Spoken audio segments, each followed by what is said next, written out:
My name is Claire Bennett. I am 35 years old, and I learned that my mother had sold the vineyard my grandfather left me when I saw strangers measuring it for a luxury resort. 6 days later, I stood inside my sister's new $200,000 boutique, while my stolen inheritance paid for crystal lights, imported displays, and champagne no one intended to remember. My mother raised her glass in front of nearly 100 guests and pulled my sister against her side. "And we must thank Claire," she announced. "Her vineyard funded the daughter who actually deserved an investment." Then she laughed. The room followed her because they believed I had agreed to the sale. My sister smiled at me over the rim of her glass, waiting for me to swallow the insult the way I always had. Instead, I smiled back. "Check your mailbox tomorrow," I said. My mother's expression shifted for less than a second, but I saw it. By 8 the next morning, my phone showed 62 missed calls. One voicemail began with my mother crying, changed into shouting, and ended mid-sentence. "You can't take the boutique. Your sister already."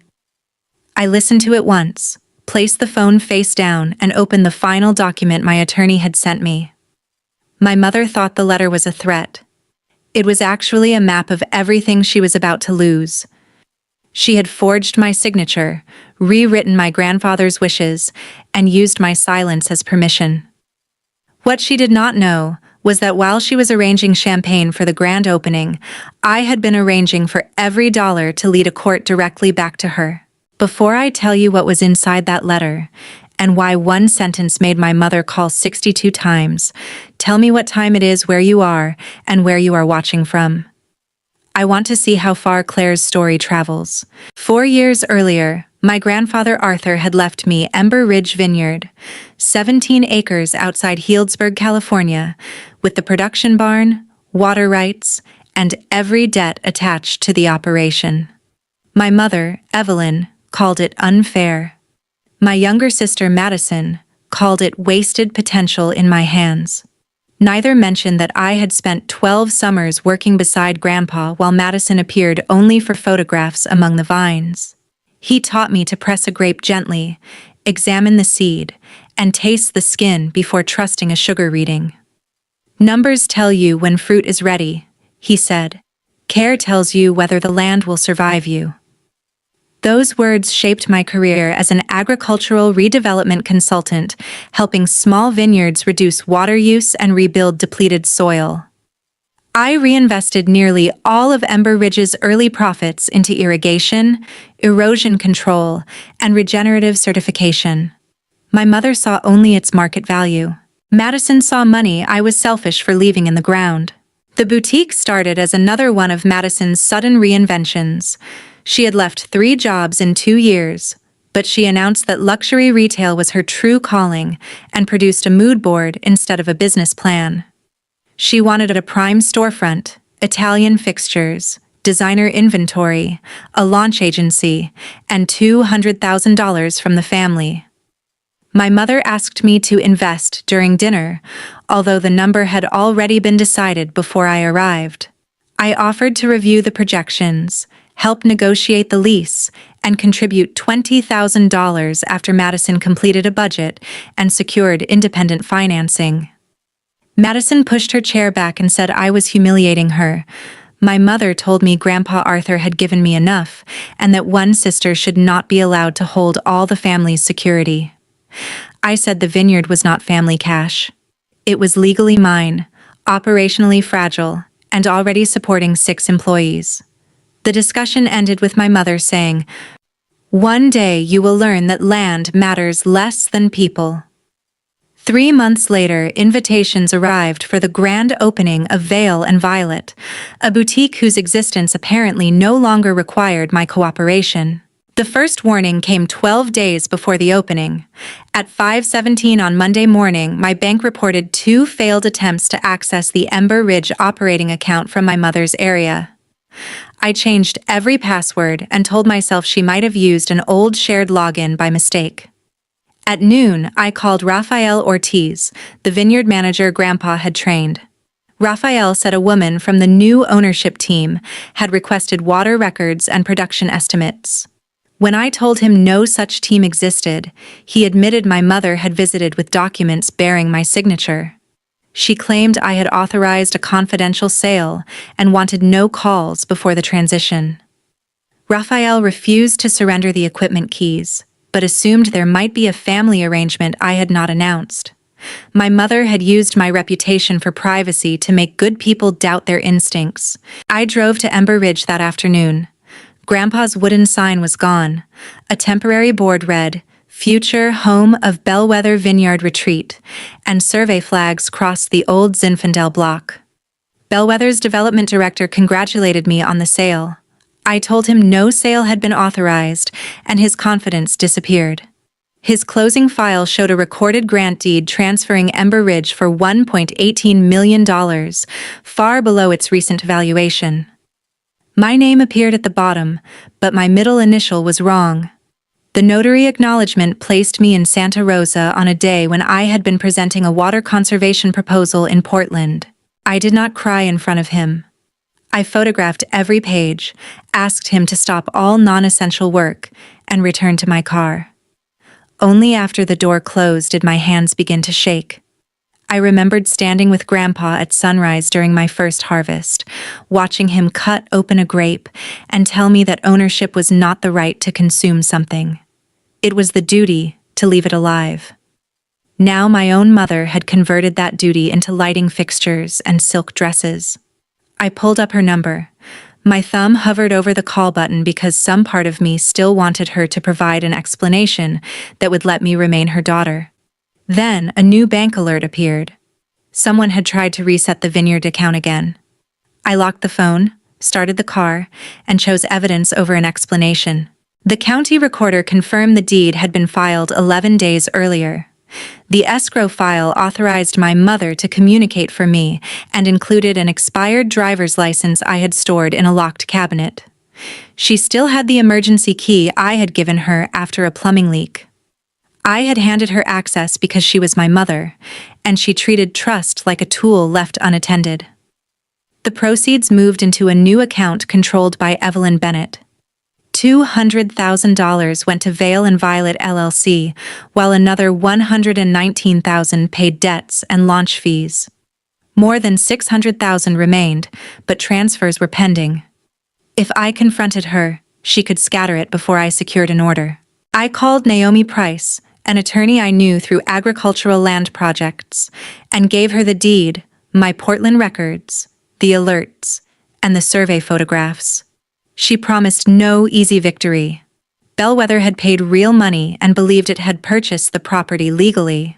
The forged deed could be voided, but preserving the land and tracing the proceeds required immediate action.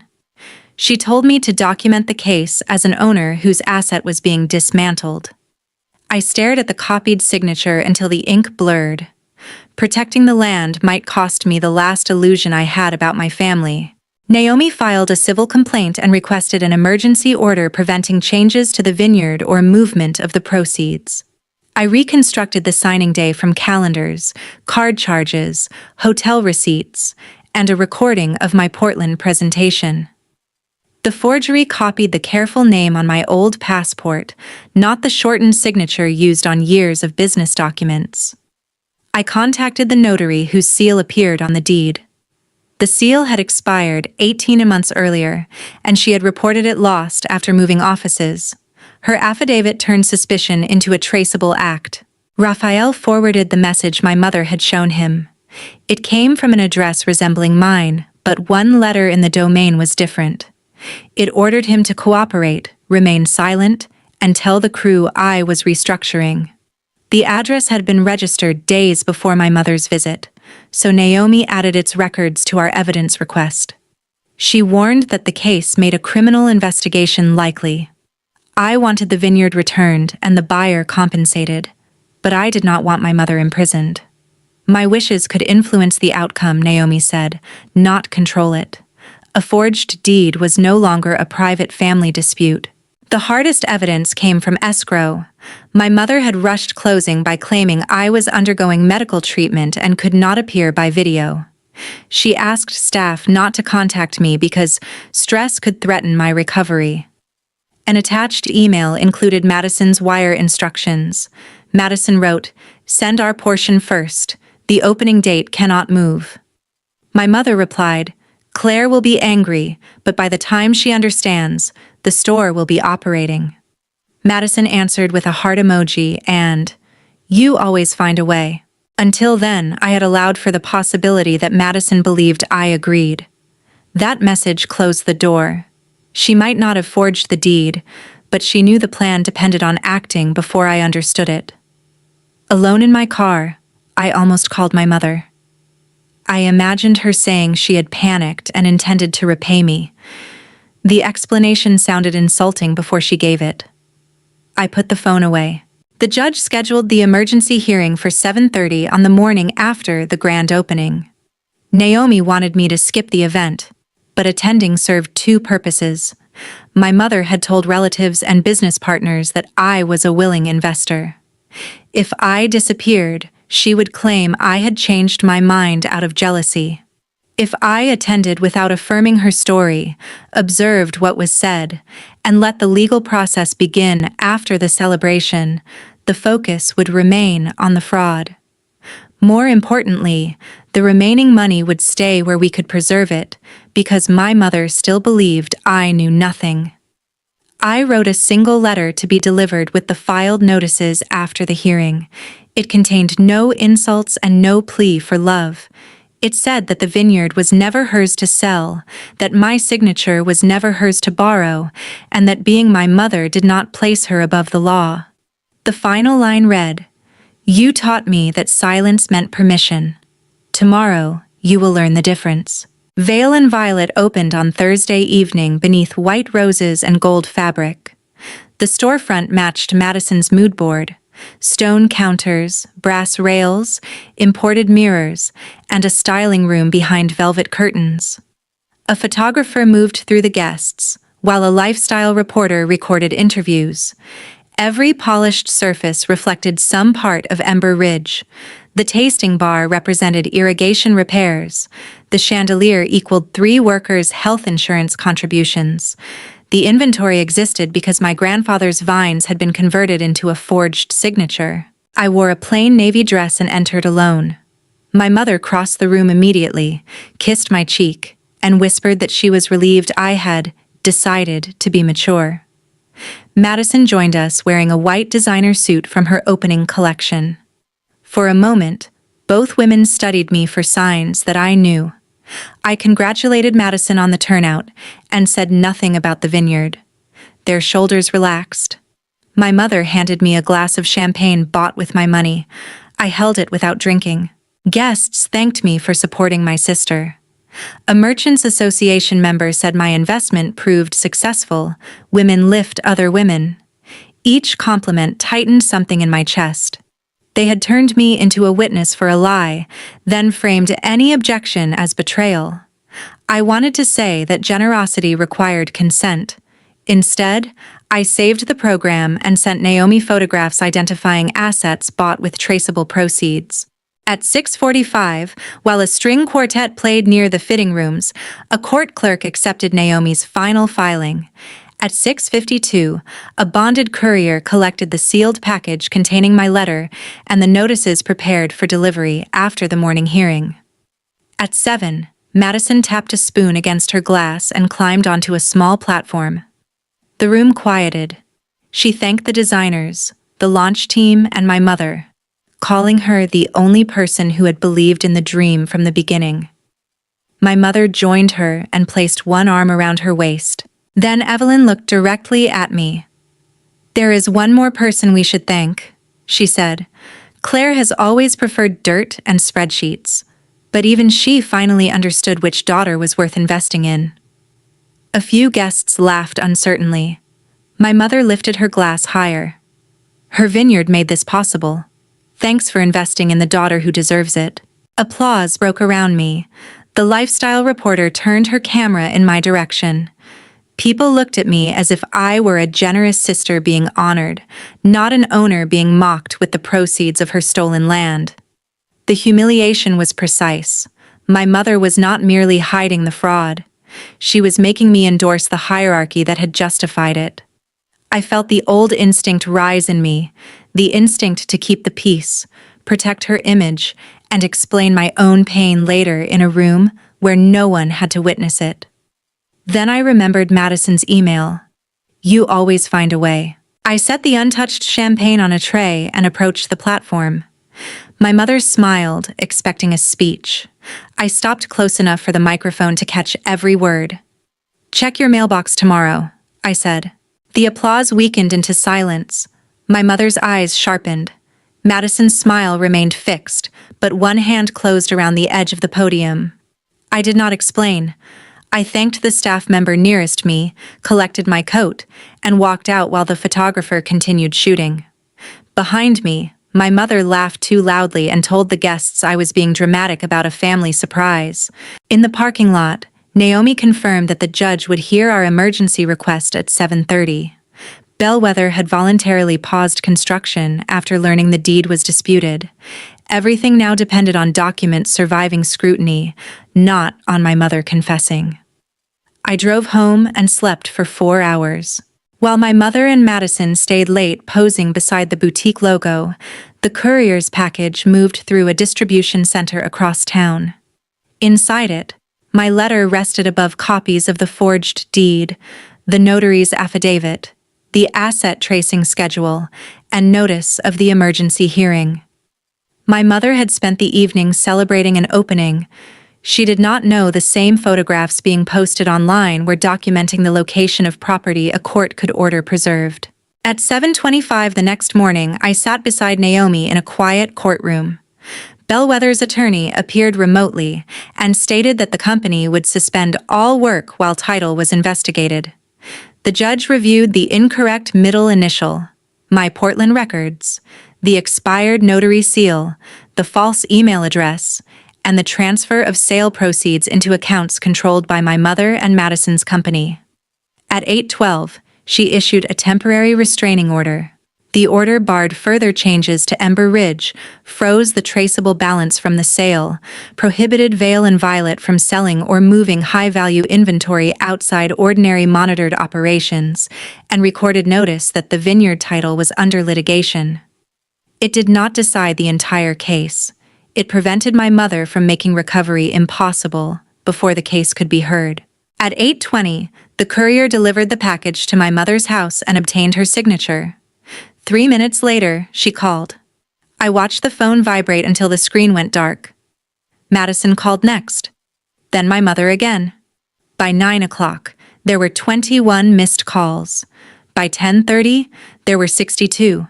17 from Madison, 34 from my mother, and the rest from relatives who had received frantic versions of the story. I opened the first voicemail. My mother began in tears.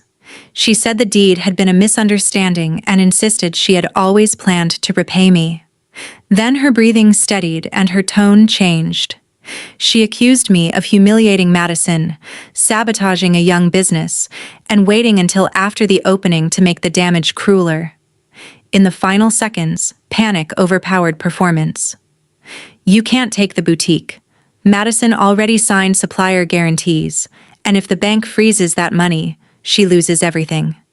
Claire, you need to call me before people learn what you have done." The next voicemail came from Madison. She claimed she had believed I would eventually approve and said the heart emoji proved nothing. She did not apologize for spending the money. She described the employees she had hired, the lease she had signed, and the reputation I was destroying. My mother's third message abandoned pleading altogether. She said Grandpa Arthur would be ashamed to see me choose property over family. That was when I stopped listening. I placed the phone face down and looked at the copy of my letter. I had not chosen property over family. My mother had chosen Madison's storefront over my consent, my grandfather's will, 6 vineyard jobs, and the law. She called that love because love sounded better than favoritism when spoken aloud. What hurts more? Being betrayed in silence, or being publicly thanked for the very thing that was stolen from you? I muted every family number except Naomi's and drove to Ember Ridge. Raphael and the crew were waiting by the production barn. I showed them the order and told them the vineyard was protected while the court determined title. No one cheered. The vines still needed care, the workers still needed certainty, and Bellwether was also facing a loss caused by my mother. Revenge did not feel like fireworks. It felt like finally refusing to absorb the cost so everyone else could remain comfortable. By afternoon, the boutique's landlord had received the preservation order.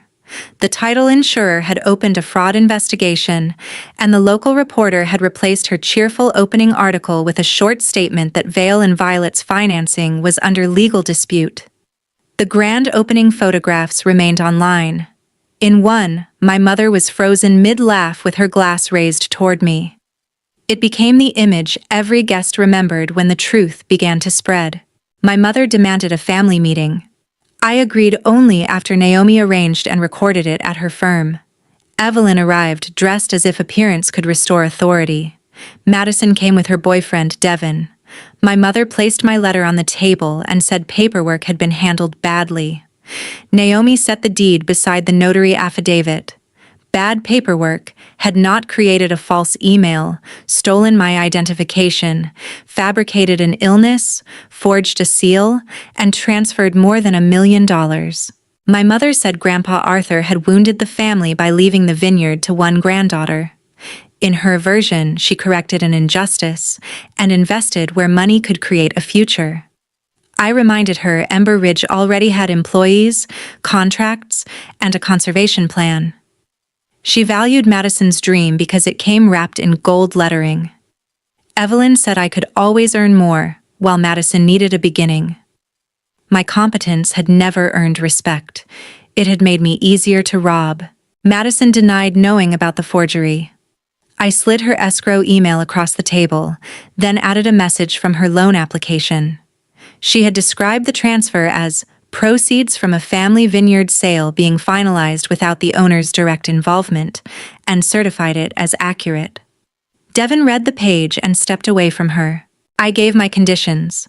The title would be restored, innocent buyer Bellwether compensated, and every traceable dollar returned. Boutique assets purchased with stolen proceeds would remain under court supervision. My mother would correct her lie to every relative, vendor, employee, and guest. Neither woman could enter Ember Ridge without written permission. I would tell the prosecutor I preferred restitution to incarceration, but I would not withdraw evidence or call forgery a family misunderstanding. My mother pushed back her chair. She said I was asking her to lose her home. I answered that she had sold mine. Madison said closing the boutique would destroy her career. I reminded her that 6 vineyard employees had learned through a stranger that their workplace might be demolished. Devin left before the meeting ended. Madison followed him into the hallway, but he refused to return. My mother remained seated, suddenly smaller without an audience to persuade. The case took 9 months, mediation, forensic accounting, and a title action. The deed was declared void because my mother never possessed authority to transfer Ember Ridge. Bellwether relinquished its claim after the title insurer. The money trail was less forgiving. Of the $1.18 million, the freeze preserved $643,000. Restitution required my mother to liquidate her investments, surrender almost all her retirement savings, and sell the 4-bedroom home where she had hosted holidays for 22 years. After the mortgage, taxes, and settlements, she moved into a 1-bedroom apartment above a dental office. Furniture that did not fit was auctioned. For years, she measured security by what could be displayed. Now, every object had to justify its space. Vale and Violet lasted 8 weeks. It was not closed as punishment. It collapsed under its real finances. A receiver identified its fixtures and inventory as assets bought with traced proceeds. The landlord terminated the lease after missed rent and a breached disclosure clause. Suppliers enforced personal guarantees Madison had signed without reading. The gold logo came down, inventory was auctioned, and proceeds went to restitution. Madison remained responsible for $78,000, entered a 5-year repayment plan, and became an assistant manager at a mid-priced clothing chain. The work was honest, but she hated answering to someone who did not confuse wanting with earning.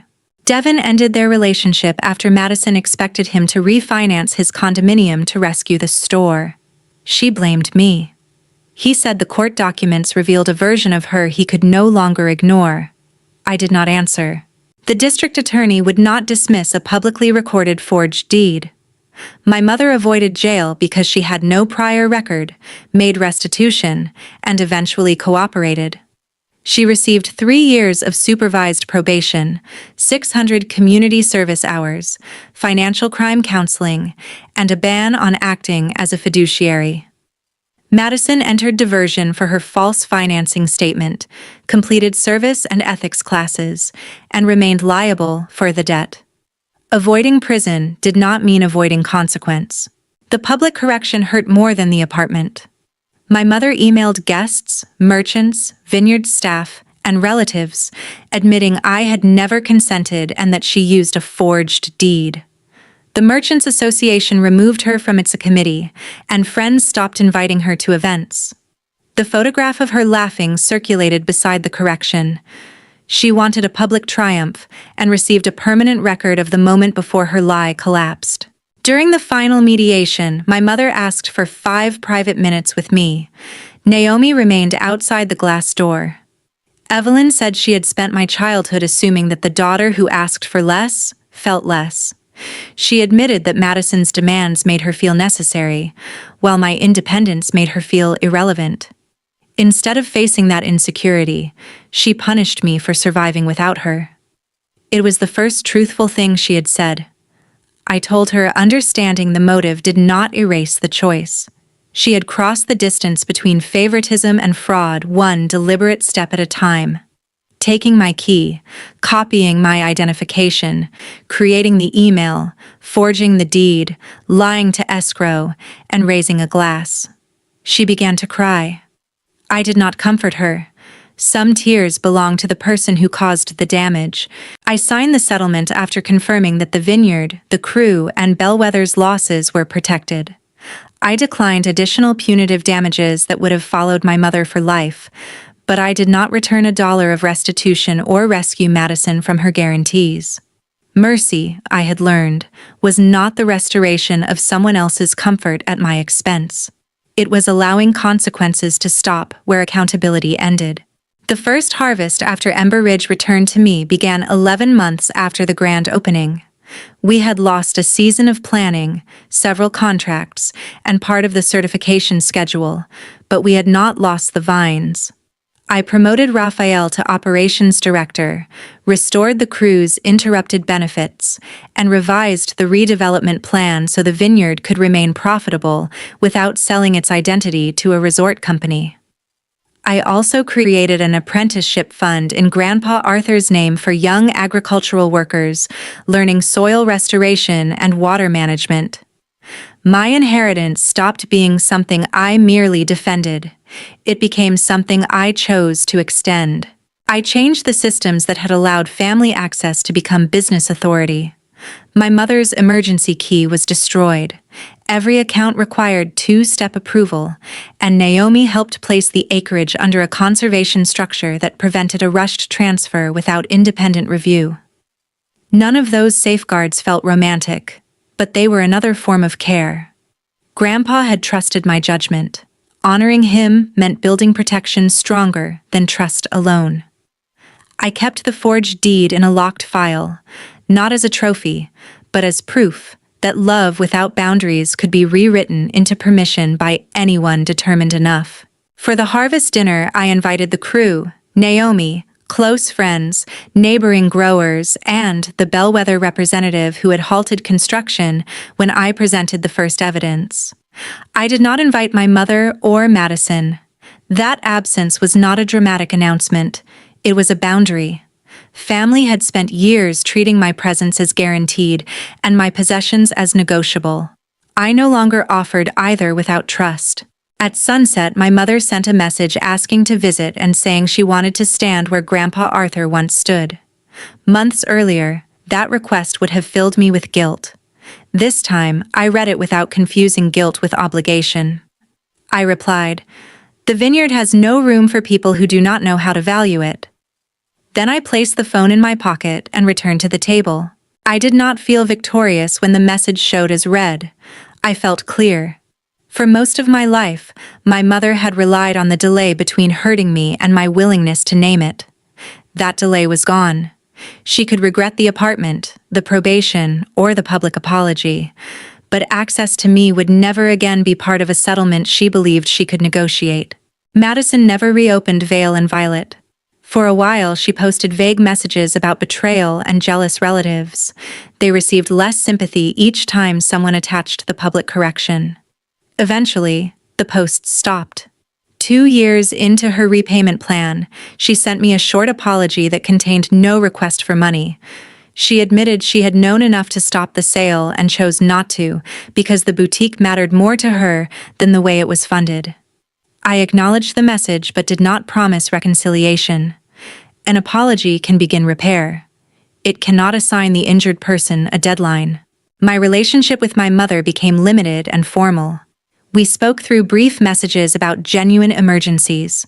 I did not visit her apartment, and she did not enter the vineyard. Her probation eventually ended, but the boundary remained. She had once believed consequences were temporary obstacles that my competence would solve for her. The most important consequence was learning that I would not. The letter I sent did not destroy my family.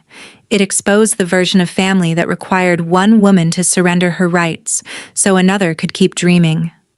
My mother lost her house, most of her retirement, her standing in the community, and the authority she had used to define who deserved what.